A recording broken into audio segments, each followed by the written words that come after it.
দেশের বাজারে আবারও কমেছে স্বর্ণের দাম।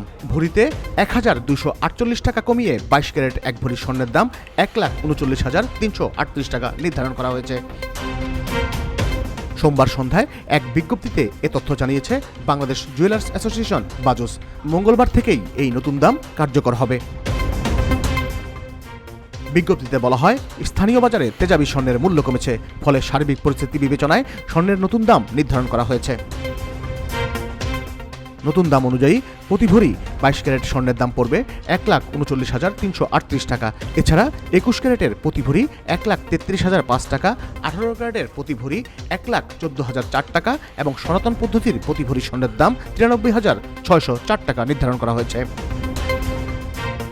বিজ্ঞপ্তিতে বাজুস জানায়, স্বর্ণের বিক্রয় মূল্যের সঙ্গে আবশ্যিকভাবে সরকার নির্ধারিত ৫% ভ্যাট ও বাজুস নির্ধারিত ন্যূনতম মজুরি ৬% যুক্ত করতে হবে। তবে গয়নার ডিজাইন ও মানভেদে মজুরির তারতম্য হতে পারে।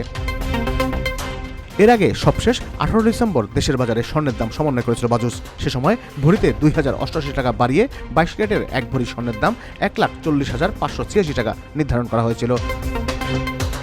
এছাড়াও ২১ ক্যারেটের প্রতি ভরি ১,৩৪,১৯৪ টাকা, ১৮ ক্যারেটের প্রতি ভরি ১,১৫,০৩০ টাকা এবং সনাতন পদ্ধতির প্রতি ভরি স্বর্ণের দাম ৯৪,৪৭৮ টাকা নির্ধারণ হয়েছিল, যা কার্যকর হয়েছিল গত ১৯ ডিসেম্বর।